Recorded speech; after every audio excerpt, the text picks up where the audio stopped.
นิทานเรื่องเจ้าสาวบังบดมีชายรูปร่างบึกบึนล้ำสันผิวค่ำผู้หนึ่งยืนทางให้อยู่ยกแขนซ้ายขึ้นปาดเหืออยู่หน้าผากส่วนมือขวายังถือด้ามจกอยู่แล้วก็แงนหน้าขึ้นเบื้องท้องฟ้าในตอนนั้นท้องฟ้ากำลังค่อยค่ำอัสดงลงแรงดวงตะเวนกำลังหมุดลงไปหาปลายไม้จอมผาแห่งดินแดนทางภาคกลางของลาวที่มีเนื้อที่เป็นภูผาป่าดงเป็นส่วนใหญ่เราได้แนมกวดสายตาไปทั่วบริเวณตีนภูที่หาก็ทางได้ในมือนี้แล้วก็ถอนหายใจยาวออกมาบาดหนึ่งก่อนสิวางด้ามจกออกจากมือทุกมือเมื่อเศร้าออกจากการทางให้เราก็มักจะย่างไปห้วยน้อยน้ำลินที่ไหลมาจากใส่กโบหูแต่ที่หูก็คือว่ามันไหลออกมาจากห้อมผาหินตลอดทั้งปีเป็นน้ำที่ใสสะอาดเย็นดีพอเรานั่งลงก้มหน้าสิตักเอาน้ำอยู่ในอ่างหินนั่นขึ้นมาดื่มกินภาพอยู่ในพื้นน้ำก็ไหวติงเมื่อเราจุ่มมือลงไปก็ปรากฏเห็นรูปหญิงสาวงามผู้หนึ่งเราได้แต่จ้องเบิ่งรูปหญิงสาวในน้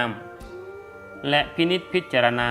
ใบหน้าของหญิงสาววัย19ที่ยิ้มน้อยๆคือกับกีบกุหลาบแย้มบานดวงตากลมมนใบหน้าหูใบโพปล่อยผมยาวจนกายบั้นแอวนุ่งเสื้อคอกลมย่อมดำนินนุ่งสิ้นดำก้านขาวกำลังยืนมือกวักใส่ลาวเท้าใส่คำก็ได้หันหน้าเลียวไปเบิ่งหอบๆก็บ่เห็นมีไผนอกจากสายลมที่พัดผ่านมาค่อยๆให้ต้นไม้ใบหญ้าโอนเอ็นไปมาเป็นจังหวะคือกับมือหญิงสาวที่โบกวีไปมาเป็นจังหวะมีวาดมีทรงลาวได้แต่คิดในใจว่าหรือว่าตนเองตาฝาดชายหนุ่มได้แต่ว่าอ่อยใจตัวเองทั้งที่ความรู้สึกคือกำลังสิปลุกขนคิงลาวขึ้นมาอยู่ปลายไม้ใกล้ๆนั้นนกกระเว้าก็ส่งเสียงห้องคือกับบอกลางสังหรณ์ที่บ่เคยพบพ่อมาก่อนชายหนุ่มตั้งสติก้มหน้าลงไปเบิ่งในน้ำอยู่อ่างหินอีกเทื่อหนึ่งภาพหญิงสาวที่งดงามก็ปรากฏแก่สายตาอีกครั้งหญิงสาวได้บอกกับลาว่าบ่ต้องย่านดอกอายใส่คำพอจะได้ยินใส่คำก็ตกใจกับเสียงทักทายจนตกลงไปในอ่างน้ำทั้งยืนเสียงหัวค่อยๆของหญิงสาวบวกกับเสียงทักทายที่อ่อนหวานคือกับสายลมได้หอบอุ้มเอามาจากแดนสวรรค์สั้นใดสั้นหนึ่งชายนุ่มหันไปทั้งเสียงซึ่งบ่ใกล้บ่ไกลจากทางหลังของเราก็ตกใจตาข้างตั้งแต่เกิดใหญ่ขึ้นมาบ่เคยพบเห็นหญิงสาวงามคือแนวนี้จักเทื่อหรือว่าแม่นนางฟ้าเทวดาแปลงห่างลงมาผิวขาวปานไข่ปอกคิ้วก็ก้งปานคันธนูสรสลักอ้อมขอบเทิงดวงตาหิมซบก็บางงามแก้มก็งามสวยลงมาหาคางน้อยจังแม่นงามเอาแท้เอาว่านางก็ได้เว้ากับไซคำว่าบ่ต้องย่านน้องดอกน้องก็คนอยู่แถวนี้ล่ะแต่ว่าอ้ายบ่เคยพบน้องจักเทื่อแม่นบ่น้องก็มาดื่มน้ำอยู่บวกหินนี่ทุกมื้อเท้าไซคำก็ได้ตอบว่าย่านว่าเฮามาคนละเทื่อเลยบ่ได้พบกันสั้นบ้านน้องก็คงบ่ไกลจากนี่พอปานใดแม่นบ่หญิงสาวก็ซี่มือไปทางทิศตะวันออกบ้านน้องอยู่ภาคภูหน่วยนั้นสายคำก็ตอบว่าโอ้คันสั้นก็ไก่อยู่ได้เนาะนางก็ตอบว่าแม่นแล้วเดี๋ยวนี้ฟ้าก็ใกล้สิมืดค่ำแล้วน้องจึงสิมาขอผักอยู่เฮือนอายแล้วเช้ามื้ออื่นก็จะกลับเท้าสายคำก็ตกใจกับคำที่ว่าจะมาผักอยู่ที่เฮือนของเราเมื่อคิดถึงสภาพของตนเองมีเพียง2แม่ลูกอยู่นำกันซ้ำหน้าอายไปกว่านั้นคือครอบครัวของเราเป็นครอบครัวที่ทุกข์ยากหาเช้ากินค่ำและบางมื้อก็พาแม่อดหิวตูบที่เอิ้นว่าเฮือนยังบ่มีมุ้งหมอนค่ำมากกว่าดังไฟทั้งผิงแก้หนาวให้ไปกว่านั้นอีกเวลานี้แม่สัมผัสมาป่วยบ่ฮู้เศร้าจักเทื่อเมื่อคิดฮอดตอนนี้ก็บ่มีหยังสิไปโทษให้อีกนอกจากเวรกรรมเมื่อ3 ปีก่อนพ่อของไซคำถึกเสือลากไปกินต่อหน้าต่อตาแม่ห้องไห้เสียใจหลาย ก็เลยเจ็บป่วยเรื่อยมา บ้านก็อยู่กลางป่ากลางดงสิเข้าไปในเมืองก็ต้องใช้เวลาเดินทาง 2-3 คืนจึงจะฮอดการปิ้นปัวแม่ก็มีแต่ชาวบ้านที่ผ่านไปผ่านมาเพื่อนบอกเอาเครือไม้ใบหญ้าอันนั้นอันนี้มาต้มกินก็เฮ็ดตามจึงพอถูไถไปมาคือแนวนี้นางสาวบองบดก็ถามขึ้นอีกว่าอ้ายคิดหยังอยู่หรือสิปฏิเสธน้องก็บ่รบกวนเข้าน้ำซ้ำป่าหยังอ้ายดอกท้าวไซคำบ่ฮู้สิบอกกับหญิงสาวแปลกหน้าว่าแนวใดดีในตอนนั้นท้องฟ้าก็ค่ำค่อยลงไปเรื่อยๆไซคำจึงได้งึกหัวให้สาวแปลกหน้าหุบงามหลังจากนั้นหญิงสาวหุบงามก็ย่างตามหลังเล้าไปคือกับว่านางพออกพอใจเป็นอย่างยิ่งแสงไฟก็เป็นลิบลี่เป็นมองแม่งอยู่ทั้งตีนภูเทิงท้องฟ้าก็เริ่มมีดวงดาวขาวแวววาวกระจายออกไปเสียงไอติดต่อกันลอดออกมาจากตูบขณะที่เท้าไซคำก้าวขาเข้ามาแม่ก็ถามว่าลูกกลับมาแล้วบ่คือกลับมาค่ำแท้มื้อนี้แม่นั่งอยู่ข้างกองไฟแต่บ่หันหน้ามาเบิ่งลูกและได้ถามต่อว่าลูกมากับไผแขกมาแต่ทางใดไซคำก็ตอบว่าแม่นแล้วมีแขกมานำแม่ก็ว่าดีแล้วก็ถือว่าเป็นสิริมงคลแก่เฮือนเฮาแล้วผู้เป็นแม่ก็ค่อยๆหันหน้ามาทางประตูจากแสงไฟในเตาพอสลัวจึงเห็นใบหน้าของแขกบ่คักพอปานใดได้ถามลูกว่าผู้หญิงหรือผู้ชายไซคำก็ตอบว่าผู้หญิงแล้วแม่ก็บอกว่าก็เอาขอนไม้มาให้นางนั่งละแม่แล้วไซคำก็เอาไม้มาให้นางนั่งพร้อมกับเชิญดื่มน้ำจากน้ำใสใจจริงของเจ้าของเฮือนในขณะที่นางกล่าวคำขอบใจหญิงสาวก็แนมไปเบิ่งแม่ของไซคำที่นั่งอยู่ในสภาพอ่อนเพลียแล้วก็ถามว่าแม่บ่สบายมาดนแล้วบ่แม่ของไซคำก็ตอบว่าได้หลายเดือนแล้วล่ะเทื่อเจ็บเทื่อเศร้าคือแนวนี้ล่ะหญิงสลากับแขกสาวเว้าล้มกันอยู่แบบถือคอจนดึกจนดื่นแต่เท้าไซคำยืนงวกซ้ายงวกหัวคือมีอันคาอกคาใจอยู่แต่ปากบ่ออกแม่ก็ถามว่าเข้าสารบ่ลูกเท้าไซคำสะดุ้งตื่นกับคำถามของแม่มดถูกเม็ดแล้วนอกจากหัวมัน3 หัวที่แม่คุดเอามาไว้ในแจเฮือนแจนั้นเอามาเผาทอลูกพอดีมี3 คนดีกว่าจะบ่มีอันใดกินแล้วมื้ออื่นจึงจะหาใหม่ยิ่งสาวแปลกหน้าหันหน้าไปบ่อนตักน้ำและลุกขึ้นย่างไปก้มลงเฮ็ดคือว่าซอกหาอันใดอยู่บ่อนนั้นแล้วก็ว่ามีเข้ามาอยู่นี่แล้วเด๋ยิ่งสลาก็ถามว่ามีเข้ามาซั่นบ่เท้าไซคำก็แปลกใจเพราะข้าวสารเบิดแล้วอีหลีแล้วจะมีเข้ามาได้แนวใดนางก็ได้ย่อกระโปะหมักน้ำเต้าที่ใส่แทน3 แทนถ้วยมาหายิงสลาแล้วก็เงี่ยงให้เบิ่งยิงสลาก็เว้าขึ้นว่านี่เข้ามาอีหลีแล้วเท้าไซคำก็นึ่งข้าวและจีมันเนียงใส่กันโห้ยเกลือได้จักหน่อยแบ่งปันกันกินได้3 ปั้นพอดีเท่ากันยื่นให้ลูกชายแล้วก็ยื่นให้สาวแปลกหน้าสาวแปลกหน้าแกล้งหัวปฏิเสธแต่พอหญิงสลาบอกแล้วบอกอีกจึงหับเอาความรู้สึกของหญิงสลากับลูกชายเริ่มจากเขาหนึ่งออกอายจนได้ซิมรสชาติบอกให้2 ไม่รู้ฮู้ว่านั่นบ่แม่นข้าวของพวกเขาข้าวของพวกเขาบ่อ่อนบ่หอมคือแนวนี้แต่ก็ปากบ่ออกเมื่อเหตุการณ์ได้ล่วงเลยเข้ามาฮอดคันนี้แล้วคาบข้าวแรงที่แซ่บหอมผ่านหูคอลงไปสู่ท้องอย่างเหียบห้อยแล้วอาการเจ็บของแม่เป็นคือแนวใดเท้าไซคำก็เฝ้าตอบแทนแม่เจ็บออดๆแอดๆแนวนี้มาได้ดนแล้วล่ะคิงของแม่ก็เทื่อฮ้อนเทื่อหนาวหญิงสาวบ่ปากแต่เดมือเข้าไปที่หัวสินถอดมือออกมาพร้อมหักไม้ท่อน1 ท่อนนิ้วมือหญิงสาวแปลกหน้าเว้าขึ้นว่าลูกจะฝนหักยาให้แม่กินนางทั้งเว้าทั้งจัดแจงฝนหักไม้ลงไปที่เปลือกมักน้ำในถ้วยซามมีน้ำหน่อยหนึ่ง แม่จงดื่มมันเถาะคิดว่าแม่ต้องเศร้าหญิงชราหับเอาแล้วก็ดื่มแล้วนางก็บอกให้แม่เข้าไปนอนท้าวไซคำก็จัดแจงแปลงบ่อนนอนให้หญิงสาวแปลกหน้านอนเช่นกันนางบอกว่าน้องนอนใส่ก็ได้ดอกต้องขอโทษหลายๆที่เฮ็ดให้ยุ่งยากมีไผแด่ที่เกิดมามีพร้อมทุกอย่างทุกคนเริ่มต้นชีวิตด้วยเลขศูนย์ก่อนจะฮู้จักเลขหนึ่งว่าเป็นแนวใดก็แม่นพ่อและแม่เป็นผู้บอกผู้สอนดังกล่าวดังนั้นบุญคุณของพ่อแม่บ่อาจจะมีสิ่งใดเทียบเท่าและเหนือกว่าไปได้ในคืนนั้นตลอดทั้งคืนบ่ได้ยินเสียงแม่ไอคือกับว่าคืนนี้เป็นคืนที่แม่นอนแสบแจบจมที่สุดในชีวิตถึงแม้นว่าพญาติโลคาจะบ่มาเบียดเบียนแม่ก็นอนยากอยู่แล้วเพราะชีวิตของแม่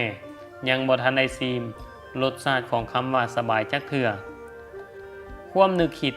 ได้สร้างความแปลกประหลาดใจขึ้นกับชายหนุ่มเมื่อคิดเห็นนางสาวผู้แปลกหน้าขึ้นมาและหักหยาและการปรากฏตัวของสาวงามที่บ่เคยรู้จักกันมาก่อนเช้าของมื้อต่อมาทั้งแม่และลูกบ่พบเห็นหญิงสาวแปลกหน้าซะแล้วชายหนุ่มคิดว่านางอาจสิตื่นแต่ดึกแล้วออกไปย่างลิ้นอยู่ทางนอกพอออกไปซอกหาก็บ่มีวี่แววอันใดเลยอยู่แจตูบมีธงข้าวสารพอมาหลายคาบมีข้าวเปลือกมีหากไม้ยองอยู่เทิงถงนั้นแม่ก็ได้ถามลูกชายว่านางแม่นไผแท้ลูกชายคำก็ตอบแม่ว่าแม่นไผบ่ฮู้ลูกก็บ่ฮู้คือกันหรือว่ามีหยังบ่แม่แม่แนมเบิ่งหน้าลูกชายแล้วบ่เว้าต่อยิ่งสลาเว้าไปเรื่องอื่นยาหักไม้ของนางดีอีหลีแม่ส่วงหายไม้ดีแล้วหรือว่านางเป็นเทวดาเจ้าป่าแถวนี้หวังว่าจะได้ตอบบุญแทนคุณของนางอีกพอใส่คำจัดแจงหนึ่งเข่าไว้ให้แม่แล้วเท่าใส่คำก็ไปทางให้ตามปกติในขณะที่ใส่คำทางให้อยู่นั้นก็ได้ยินเสียงผู้หญิงเอิ้นมาแต่ทางหลังว่า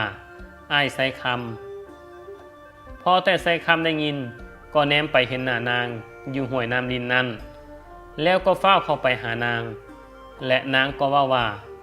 ต้องขอโทษที่จากมาแบบบ่ได้ครอบลาใส่คำบอกว่าการที่ได้พบกับน้องอีกก็ถือว่ามีบุญวาสนาแล้วนางสาวบองบดก็ว่าผู้ชายทุกคนปากหวานคือแนวนี้บ่ถึงแนวใดน้องก็ขอให้เป็นคำเว้าสัตย์จริงน้องมักคือแนวนั้นแต่น้องก็บ่ทันได้บอกให้อายฮู้เทื่อว่าน้องมีชื่อว่าแนวใดน้องมีชื่อว่าไพพนาเป็นสัญลักษณ์ของคนป่าคนดงโดยแท้พอแต่ได้ถามข่าวฮู้ชื่อเสียงเลี้ยงน้ำกันแล้วใส่คำก็อยากไปยามบ้านเฮือนของไพพนานางก็บ่ปฏิเสธนางได้พาใส่คำย่างเลาะไปตามตีนผาบ่โดนเพราะปานใดภาพที่อยู่ทางหน้าของชายหนุ่มก็คือหมู่บ้านที่ปุกเป็นระเบียบเรียบร้อยตั้งด้วยเสาขนาดใหญ่ภาพเป็นหกเหลี่ยมเดินบ้านแปลนสะอาดดีมีคนย่างไปมาด้วยใบหน้ายิ้มแย้มแจ่มใสทุกคนมีผิวพรรณเสาะใสจบงามบ้านเฮือนมีอยู่ประมาณ30หลังคาเฮือนทุกคนที่ย่างผ่านนางไพพนากับเท้าใส่คำต่างก็ถามความสบายดีด้วยน้ำเสียงที่อ่อนโยนคือกับยินดีต้อนรับการมาเยี่ยมยามของแขกโดยความเต็มใจนางพาเท้าใส่คำขึ้นไปถึงเฮือนหลังหนึ่งปุกอยู่ระหว่างกลางของหมู่บ้านสิ่งที่เท้าใส่คำแปลกประหลาดใจก็แม่นคือกับว่าชายผู้อาวุโสกำลังนั่งรอท่าการมาของเราอยู่นางไพพนาบอกว่านี่คือพ่อของน้องเพื่อนเป็นหัวหน้าหมู่บ้านเท้าใส่คำย่อมือไหวโดยท่าทางอ่อนน้อมถ่อมโตกับการต้อนรับของผู้อาวุโสเช่นเดียวกันพ่อของนางบอกว่าเชิญนั่งตามสบายเถาะนุ่มน้อยจอกน้ำซาหอมถึงเอามาวางไว้ต่อหน้าส่งกลิ่นหอมบริสุทธิ์ขึ้นมาเชิญชวนให้แขกดื่มทั้ง3คนเว้าล้มกันและดื่มซาไปด้วยความสุภาพเรียบร้อยและมวลซื่นพ่อของไพพนาก็รู้สึกดีต่อคำเว้าของไซคำที่แฝงเสื่องซ่อนไปด้วยวาทศิลป์ นางไพพนาก็ปะให้ชายหนุ่มล้มกับพ่อของนางส่วนนางก็ไปจัดแจงแต่งอาหารรับแขกตามประเพณีบ่โดนก็มีนางสาวงามหลายคนขึ้นมาจอบเบิ่งใส่คำทุกคนทั้งเว้าทั้งหัวทั้งหยอกและก็ทั้งแนมเบิ่งชายหนุ่มคือกับมีความลับลมคมในซึ่งชายหนุ่มก็บ่ฮู้เรื่องราวอันใดนำพวกนางเลยเสียงมาดคอของชายอาวุโสเฮ็ดให้ชายคำตื่นยุบขึ้นบัดหนึ่งตามประเพณีของเผ่าพวกเฮาเมื่อหญิงสาวใดมีอายุเกษียณหาคู่ครองได้แล้วนางก็ได้พาชายหนุ่มที่ตนเองมักขึ้นมาเทิงเฮือนเทิงซานแล้วก็ถือว่าเป็นเนื้อคู่กันชายคำก็ตกใจหลายเมื่อได้ยินคือแนวนั้นคือกับว่าตนตกอยู่ในห่วงแห่งความฝันเพราะบ่คิดว่าเนื้อคู่จะมาฮอดจอดถึงไว้คือแนวนี้เนื้อคู่ที่มีรูปร่างสวยสดงดงามป่านนางฟ้าเทวดาเมื่อเปรียบเทียบกับตนเองแล้วมันก็บ่สมกันเลยแล้วพ่อของนางไพพนาก็บอกใส่คำไปว่าพวกเฮาคือเผ่าบังบดถือศีลมีสัจจะเป็นประเพณีดังชีวิตบ่กินศีลบ่ฆ่าสัตว์ตัดชีวิตบ่เว้าตัวแม่นแต่สิคิดลูกสาวของเฮาบอกว่าเจ้าเป็นชายหนุ่มผู้ที่มีศีลธรรมกตัญญูกตเวทิตาถึงสิเป็นคนนอกเผ่าก็ยอมรับเข้าสู่เผ่าบังบดของพวกเฮาได้เพราะพวกเฮาถือมนุษย์เท่าเทียมกันถือจิตใจเป็นเครื่องวัดแท้ความเป็นมนุษย์ว่าดีหรือบ่พอเท่าใดเสียงข้องเสียงกองดังสนั่นขึ้นทั่วภูทั่วผาชาวบ้านหุ่มห่อกันมาจนขับคาเทิงเฮือนและเดินบ้านผ้าขวัญจบงามถูกนำมาไว้อยู่กลางเฮือนเท่าแก่อีกหลายคนทยอยกันขึ้นมาแบบประเพณีแต่งดองที่เรียบง่ายท้าวไซคำจึงกลายเป็นเจ้าบ่าวแบบบ่ได้ตั้งโตและบ่ได้คิดได้ฝันมาก่อนแต่มันแม่นความจริงเมื่อเจ้าสาวหุบงามมานั่งเคียงข้างของเราและทุกคนก็เอาฝ่ายผูกแขนสีขาวบริสุทธิ์เส้นงามมาผูกแขนให้ไซคำกับไพพนาแล้วหมอพรก็เอ่ยขึ้นไปตามทำนองและเปี่ยมล้นไปด้วยคำเว้าที่ดีเป็นสิริมงคลให้แก่ทั้งสองคนประเพณีของเผ่าพวกเฮาเมื่อหญิงชายได้ผูกแขนด้วยฝ่ายสีขาวต่อใส่กันแล้วก็ถือว่าเป็นผัวเมียอย่างถูกต้องของธรรมอยู่ร่วมกันตลอดชีวิตมีบางประการที่จะต้องแยกจากกันคือความตายที่มนุษย์และสัตว์ในโลกนี้บ่อาจสิหลีกเลี่ยงได้นอกจากนั้นแล้ว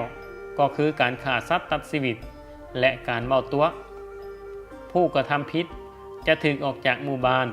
โดยบ่มีวันจะได้กลับมาอีกเผ่าบังบดก็คือเผ่าอื่นๆที่เป็นมนุษย์อาศัยอยู่ในโลกนี้เช่นเดียวกันแต่พวกเฮาเข่งขัดต่อศีลธรรมเป็นที่ตั้งแบบบ่ผิดเพี้ยนเพียงแต่วลีเดียวอยู่ที่หมู่บ้านนี้มีวัดวาอารามมีครูบาอาจารย์มีจั่วน้อยมีการไปจังหันวันเพลถือศีลฟังธรรมและก็ปฏิบัติตามบัญญัติของธรรมอย่างแท้จริงทุกคนมีการเฮ็ดให้ไถนาปลูกอ้อยปลูกถั่วปลูกงาเพื่อเอามาเป็นอาหารหลักปูปลาเต็มอยู่นาก็บ่แตะต้องเว้นเสียแต่ตัวใดตายแม่นเอาไปเฮ็ดกินได้แต่ส่วนใหญ่แล้วจะกินข้าวเหนียงงากับน้ำอ้อยชีวิตของคนในบ้านก็คือคนทั่วไปแต่พวกเขาจะบ่พัวพันกับคนต่างถิ่นพวกเขาเว้าน้ำกันว่าคนต่างถิ่นคือมนุษย์โดยทั่วไปพากันขาดศีลธรรมไปหมดแล้วมีแต่คนที่มีศีลธรรมเท่านั้นจึงจะพบเห็นคนเผ่าบังบดนี้ได้ฮอดยามเดือนใดทำบุญพวกเขาก็ทำบุญมีการส่วงเฮือมีการเสพงานมวลซื่นแต่บ่มีการกินเหล้าลิ่นการพนันเลยชีวิตของเฒ่าไซคำก็คือกับชาวบ้านเช่นเดียวกันแต่เคร่งครัดในศาสนาหลายก่อนจะเข้านอนและตื่นนอนมาก็จะไหว้พระสวดมนต์มื้อ8ค่ำมื้อ15ค่ำก็จะพากันเข้าวัดไหว้พระฟังธรรมทุกคนบ่ขาดแม้แต่คนเดียวทุกข้อความที่พระสั่งสอนพวกเขาก็จะปฏิบัติอย่างถูกต้องคือกับว่าเผ่าบังบด แม่นคนอยู่อีกโลกหนึ่งที่ถือศีลถือธรรมทั้งกายและวาจาใจทุกเศร้าเท่าใส่คำกับเมียก็จะพร้อมกันตักบาตรอยู่หน้าเฮือนจากนั้นก็จะลงคาดให้ไถนาตามฤดูกาลปูปลาอยู่ตามโค้งท้องไถหลายต่อหลายจนว่าไถหน้าไปเอาตีนเขี่ยปลาออกจากตีนเพราะย่านเหยียบปลาตายแล้วจะเป็นบาปกรรมกบเขียดก็หลายกบตัวใหญ่เต็มอยู่คันนาและของไถมื้อนั้นบ่ฮู้ว่าเป็นแนวใดเท้าใส่คำอยากเข้าจนแสบท้องแสบใส่แนมไปเบิ่งทางมาของเมียที่เคยเอาเข้ามาส่งคือทุกมือก็บ่เห็นมาจักเทื่ออดบ่ลนทนบ่ได้ใส่คำจึงฟ้าวจับเอาปลาคอใหญ่ตัวหนึ่งไปเผากินพอกินแล้วก็ฟ้าวเอาดินไปถมกระดูกปลาและกองไฟแล้วก็ไปไถนาต่อเฮ็ดคือว่าบ่มีหยังเกิดขึ้นพอเมียมาฮอดคำเว้าทำอิฐที่เมียเว้าก็คือเป็นหยังอ้ายจึงต้องละเมิดกฎของเผ่าใส่คำปฏิเสธและเว้าว่าบ่ฮู้ว่าน้องกำลังเว้าถึงหยังผู้เป็นเมียก็ว่าน้องขอเตือนอ้ายได้เถาะกฎของเผ่าเฮาจะบ่อนุญาตให้ไผเฮ็ดผิดกฎเป็นเทื่อที่3มีแต่2เทื่อเท่านั้นถ้าอ้ายหักน้องและลูกตาดำๆของเฮา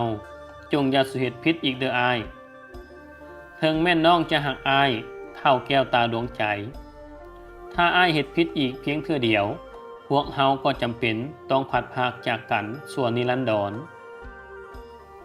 พอกินข้าวอิ่มแล้วความสบายใจเฮ็ดให้ใส่คำสำนึกได้แล้วก็เว้ากับเมียว่าอ้ายต้องขอโทษน้องหลายๆอ้ายมืดหูร้ายตาหลายอีหลีหวังว่าพ่อจะเข้าใจและให้อภัยถึงแม่นพ่อและชาวบ้านจะบ่เห็นเหตุการณ์ในสิ่งที่อ้ายเฮ็ดอ้ายกระทำแต่เพิ่นก็ฮู้กันหมดบ้านว่าอ้ายเฮ็ดผิดกฎของบ้านแล้วอ้ายฮู้บ่ว่าผู้หญิงทุกคนเมื่อได้แต่งดองแล้วจะแต่งดองอีกบ่ได้หรือเมื่อได้หนีจากกันไปแล้วจะบ่มีวันกลับคืนมาพบกันอีกใส่คำเอ่ยปากขึ้นว่าไผพานาเมียหักเมียก็เว้ากลับมาทันทีว่าน้องฮู้แล้วว่าอ้ายคิดอยากถามน้องเรื่องใดใส่คำตกใจและถามขึ้นว่าเฮ็ดจังไดน้องจึงฮู้น้องกำลังจะตอบคำถามของอ้ายอยู่เดี๋ยวนี้แล้วในตอนนั้นน้ำตาของไพพนาได้ไหลซึมออกมาแต่มันบ่แม่นน้ำตาแห่งความเศร้าโศกมันแม่นน้ำตาที่ฝืนกดสนิทหายแหงเช่นเดียวกันจะเฮ็ดแนวใดได้เพื่อผัวเพื่อคนที่นางหักสุดใจมีบางเทื่อความผิดอาจหายแหงยิ่งไปกว่านั้นนางก็อาจจำยอมผิดอ้ายจงจื้อเอาไว้เป็นเวลาปีกว่ามาแล้วที่พวกเฮา2คนเป็นผัวเมียกันและมีลูกที่น่าหักน้ำกันน้องฮู้ว่าอ้ายคิดจะถามเรื่องนี้นำน้องมาดลแล้วแต่อ้ายบ่ทันกล้าถามเพราะยังบ่ทันถึงเวลาแห่งชะตากรรมของไผลาวย่อมมีกำหนดกฎเกณฑ์ขีดหมายเอาไว้แล้วบ่มีไผฝืนได้การที่อ้ายเอ่ยปากถามน้องในมื้อนี้ก็เพราะว่าชะตากรรมอันนั้นมันใกล้เข้ามาแล้วอ้ายใส่คำถามว่าชะตากรรมซั่นบ่ไผพนาก็ตอบว่าแม่นแล้วแต่มันก็ขึ้นกับตัวอ้ายว่าจะขีดเส้นชะตากรรมไปคือแนวใดซึ่งบางเทื่อคนเฮาก็อาจจะควบคุมมันได้จากมื้อนั้นเป็นต้นมาเท้าใส่คำคนคิดต่อคำเว้าที่เมียเว้าเป็นคารมคมคายเป็นคำเว้าที่แฝงไปซึ่งปริศนาคือกับว่าสิไขได้แต่ก็คิดบ่ออกคือกับว่าสิฮู้แต่ก็บ่ฮู้พฤติกรรมที่เปลี่ยนไปของสามีบ่แม่นว่านางไพพนาจะบ่ฮู้บ่เห็นนางได้แต่ถอนหายใจและปลอบใจตัวเองคือกับว่าชะตากรรมที่นางว่านั้นกำลังยับใกล้เข้ามาให้ชีวิตครอบครัวของนางแล้วอยู่บ่อยู่เท้าใส่คำก็ถามเมียอีกว่าน้องไพพนาสมมุติว่ามีมื้อหนึ่งพวกเฮาหากพัดพรากจากกันเด๋นางตอบว่าการสมมุติบางเทื่อก็เป็นลางสังหรณ์เป็นความจริงได้อ้ายเอ๋ยใส่คำถามว่าหมายความว่าแนวใดน้องฮู้เรื่องชะตากรรมดีด้วยมโนธรรมของมนุษย์ที่บ่แม่นมนุษย์แสดงว่าแนวใดนางตอบว่าถึกแล้วอ้ายส่วนเผ่าของพวกน้องบ่แม่นคนธรรมดา เป็นคนเผ่ามนุษย์อยู่ในโลกเส้นเดียวกันกับมนุษย์แต่บ่แม่นมนุษย์โดยทั่วไปคือมนุษย์ก็หมายความว่าบ่แม่นทั้งผีและบ่แม่นทั้งคนธรรมดาแต่เป็นคนซึ่งบรรลุซึ่งศีลธรรมเป็นเลิศคนธรรมดาจึงบ่ค่อยพบเห็นเผ่าของพวกเฮาพอปานใดทั้งที่พวกเฮา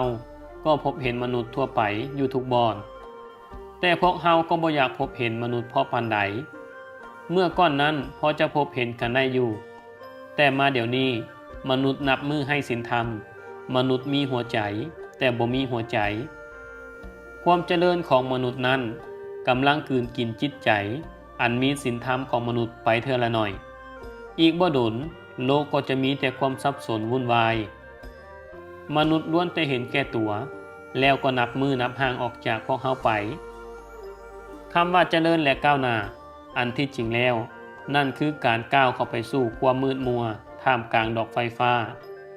ที่ใต้เปล่งแสงสุดขีดแต่บ่แจ้งแนมเบิ่งตัวเองก็บ่เห็นอันไหนเลยแนวนี้ละเผ่าของพวกน้องจึงย่านมนุษย์ที่บ่แม่นมนุษย์ย่านคนที่บ่แม่นคนพ่อได้บอกกับน้องว่ามนุษย์จะล่างผ่านกันเองเพราะมนุษย์ใช้สมองของตนไปในทางที่บ่ถูกต้องจิตใจของมนุษย์คล้ายๆคือกับทรัพย์ที่โหดร้ายและหิวโหยความเจริญของมนุษย์เปรียบเหมือนกองไฟที่ลุกท่วมขึ้นมาเพื่อเผาตัวเองพ่อบอกว่ามนุษย์เป็นคนที่บ่ฮู้บุญคุณแผ่นดินที่ตนเองอาศัยอยู่ก็พากันทำลายขุดเจาะออกมาเผาผลาญต้นไม้ใบหญ้าก็พากันตัดก้นเบื้องรูปนอกคือกับว่ามนุษย์เป็นผู้สร้างแต่ที่จริงแล้วมนุษย์ล้วนแต่ทำลายบ่ดนแผ่นดินทั้งแผ่นดินก็สิแตกสลายเผ่าของพวกเฮาจึงย่านกลัวมนุษย์หลายพวกเฮาจึงบำเพ็ญเพียรศีลเพื่อให้อยู่ในนิพพานเหนือวัฏสงสารการที่น้องมาแต่งดองกับอ้ายก็เพราะชะตากรรมทั้งที่ฮู้ก็ยอมรับให้ชะตากรรมเดือนที่ปีหนก็จะเกิดมีสภาพแบบน้องนี้เทื่อหนึ่งความเข้าใจพาให้ลาวฮู้ความหักพาให้ลาวตั้งใจเพื่อจะบ่ได้น้ำเอาคำที่ว่าจางจากมาใส่สำหรับพวกเขานางไพพนาหักสามีหลายย่านสามีจะเฮ็ดผิดกฎอีกเป็นเทื่อที่สองนางจึงมอบหมายให้ท้าวไซคำหยุดฤดูกาลนี้เพื่อดูแลลูกน้อยๆอยู่เฮือนส่วนนางก็ลงไปไถคาดนาแทนส่วนท้าวไซคำก็เบิ่งแยงลูกน้อยอยู่เฮือนเมื่อลูกชายมีแต่ห้องไห้อ้อยแนวใดก็บ่เศร้าเว้าแนวใดก็บ่ยาท้าวไซคำแนมออกไปทางนอกเฮือนก็บ่เห็นเมียกลับมาจักเทื่อจึงออกปากเอ่ยอ้อยลูกแบบลืมตัวว่าเศร้าห้องไห้เถอะลูกเอ้ยแม่เจ้ากำลังย่างมาพุ่นแล้วเดพุ่นแม่เจ้ากำลังย่างมาแล้วลูกชายน้อยได้ยินพ่อเว้าคือแนวนั้นก็ยิ่งไห้แห้งขึ้นตืมอีก